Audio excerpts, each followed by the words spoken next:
Students, तो आज हम पढ़ने वाले हैं बीबीए का सेकंड सेम का जो हमारा सब्जेक्ट है वो है प्रॉफिट प्लानिंग एंड कंट्रोल। तो प्रॉफिट प्लानिंग एंड कंट्रोल में हमारा जो सबसे पहला टॉपिक है वो है प्रॉफिट। सबसे पहले हम आपको पढ़ाएंगे प्रॉफिट।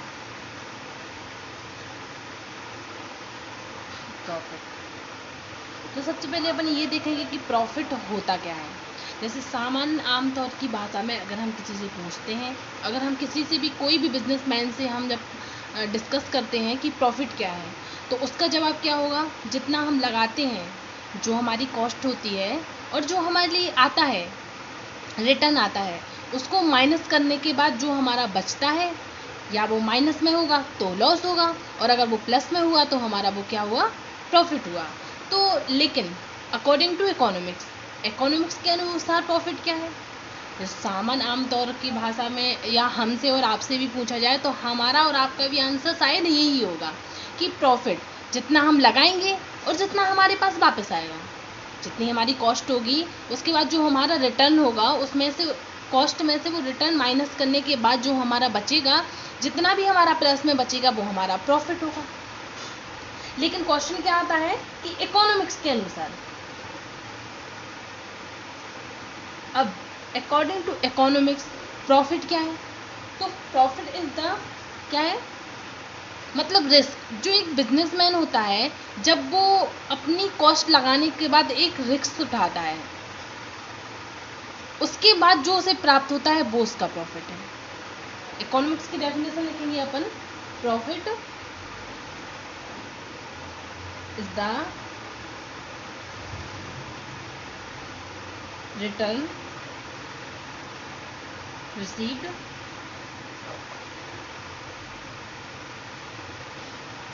by the adventure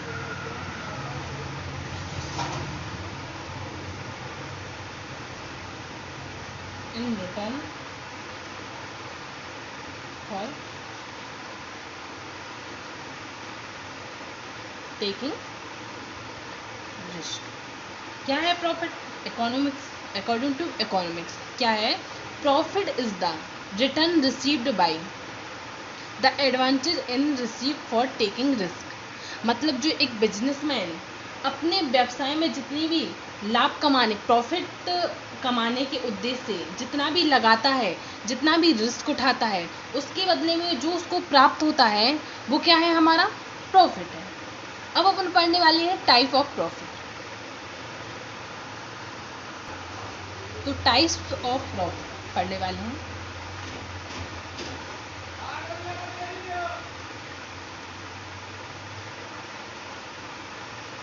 देखिए प्रॉफिट कितने प्रकार के होते हैं, कितने टाइप्स होते हैं।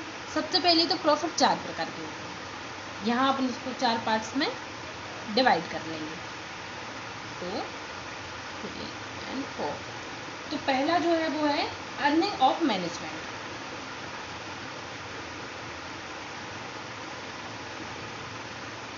Earning of management. एंड दूसरा है हमारा मोनोपोली प्रॉफिट।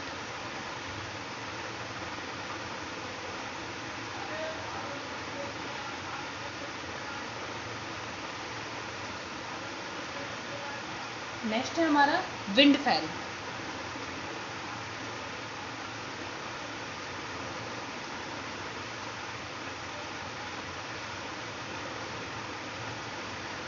नेक्स्ट है हमारा profit as the functional return.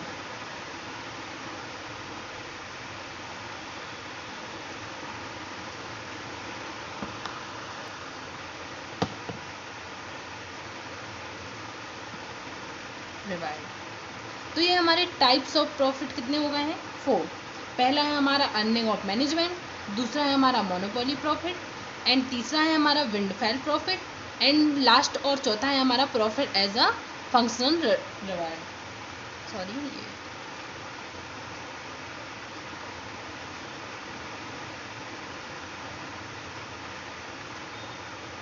Functional reward. तो सबसे पहले अपन समझते हैं कौन सा, पहला अर्निंग ऑफ मैनेजमेंट। तो अर्निंग और मैनेजमेंट प्रॉफिट क्या होता है? तो ये क्या होता है, ये हमारा जो बिजनेस होता है, हमारे बिजनेस का जो मिनिमम प्रॉफिट होता है। क्या होता है? मिनिमम प्रॉफिट, मतलब जिसके नीचे अगर थोड़ा सा भी प्रॉफिट हुआ तो हमारी कंपनी लॉस में जा सकती है, या हमारा जो एक प्रोडक्ट बिक रहा है उसका क्या वो माइनस में आ सकता है। जैसे हमने कोई भी वस्तु बनाई, वो हमारी 30 रुपीज़ की बनी है ना, अब वो हम कितने की बेचते हैं? 35 की बेचेंगे या 31 की बेच देंगे, लेकिन हम 29 की नहीं बेच पाएंगे। अगर 1 रुपये भी नीचे आया तो हमारा जो प्रोडक्ट है वो लॉस में जाएगा। तो जिस बेस पर जो हमारी कंपनी के जो प्रोडक्ट होते हैं, जो उसे प्रोडक्ट पर या उस मूल्य पर या उस प्राइस पर मिनिमम प्रॉफिट प्राप्त करती है, मिनिमम प्रॉफिट उसको मिलता है, तो वो क्या होता है? अपना अर्निंग ऑफ मैनेजमेंट। एंड दूसरा है हमारा मोनोपोली प्रॉफिट। मोनोपोली प्रॉफिट क्या होता है? मोनोपोली का मतलब क्या होता है? अधिकार, वो भी एक व्यक्ति का, मतलब एक प्रोडक्ट पर एक ही व्यक्ति का अधिकार हो, तो वो होता है मोनोपोली। अब मोनोपोली प्रॉफिट कैसे होगा? या तो जो उसके प्रोडक्ट बिक रहे हैं उसकी क्वालिटी अच्छी होनी चाहिए, जिससे व्यक्ति उसी प्रोडक्ट को बार बार खरीदने आए। अगर उसकी क्वालिटी अच्छी होगी, अगर लोगों को उसको वो पसंद आएगा, तो जहाँ तक है कि लोग वही प्रोडक्ट बार बार यूज़ करेंगे। अब उसकी क्वांटिटी और क्वालिटी, अगर उसकी क्वालिटी अच्छी हुई तो लोग उसको बार बार खरीदेंगे, और प्लस क्वालिटी अच्छी हुई लेकिन क्वांटिटी कम बना रहा है, वो क्वांटिटी क्या बना रहा है? कम बना रहा है, लेकिन क्वालिटी उसकी बहुत अच्छी है, तो भी प्रॉफिट नहीं होगा। क्योंकि जब आपकी क्वालिटी अच्छी है तो आपको क्वांटिटी ज़्यादा बनानी पड़ेगी। जब आपके प्रोडक्ट सप्लाई ज़्यादा हो रहे हैं, सेल ज़्यादा हो रहे हैं, तो उसकी क्वांटिटी भी ज़्यादा बनानी। तो मोनोपोली प्रॉफिट कब हो सकता है? जब व्यक्ति की क्वालिटी प्लस क्वांटिटी दोनों क्या हो? ज़्यादा हो। अगर वस्तु की क्वालिटी अच्छी हुई, प्रोडक्ट हुआ क्वालिटी अच्छी हुई, तो लोग उसको ज़्यादा खरीदने के लिए आएंगे, और अगर ज़्यादा खरीदने के आएंगे तो क्वांटिटी भी चाहिए। तो ये हो गया हमारा मोनोपोली प्रॉफिट। एंड नेक्स्ट है हमारा विंडफॉल प्रॉफिट। विंडफॉल प्रॉफिट क्या होता है कि जैसे आज कोई भी स्टॉक हुआ, कोई भी माल हुआ, कोई भी सामान हुआ, जैसे हमने कोई चीज़ आज खरीदी, लेकिन आज के समय में उसकी वैल्यूएशन नहीं है।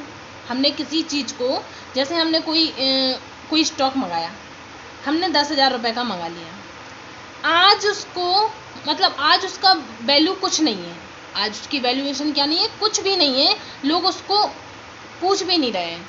लेकिन एक टाइम ऐसा आ रहा है कि इस 10,000 की चीज़ की कीमत कितनी हो?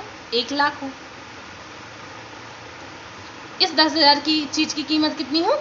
1 लाख हो। तो आज के समय में इस स्टॉक को कोई नहीं पूछ रहा। क्यों? क्योंकि आज के समय में इसकी कीमत नहीं है, इसको कोई खरीदना पसंद नहीं कर रहा, लेकिन किसी पर्सन ने इसको खरीद लिया, वो भी 10,000 रुपये में। अब कुछ महीनों या 1 साल या कुछ साल उसने रख लिया अपने पास, अब उसी प्रॉफिट की कीमत एकाएक मांग मतलब ज़्यादा बढ़ जाए, डिमांड क्या हो जाए? बहुत ज़्यादा हो जाए, अधिक हो जाए, तो वो कौन सा प्रॉफिट होगा? अपना विंडफॉल प्रॉफिट। एंड नेक्स्ट है अपना profit as a functional reward. तो इसका मतलब क्या होता है कि कोई कंपनी या कोई बिजनेसमैन प्रॉफिट कमा रहा है, अपना जो उसका सामान है, जो उसके पास अवेलेबल है, मशीन हो, घर हो, प्लाट हो, कुछ भी हो, रेंट के बदले में। जैसे उसके पास एक प्लॉट है, उसका रेंट उसके पास आ रहा है, या उसके पास एक मशीन है, उस मशीन का रेंट आ रहा है। तो जो अपने सामान को वह किस लिए दे रहा है? यूज़ करने के लिए, और सामने वाला व्यक्ति उसको यूज़ करने के बाद उसका जो उसका किराया आता है वो दे रहा है। तो वो किराया हमारे क्या कहलाएगा? Profit as a functional reward. ये हमारे क्या हो गए? Type of profit. तो आप लोग ये नोट कर लीजिए, फिर हम आपको आगे पढ़ा रहे हैं।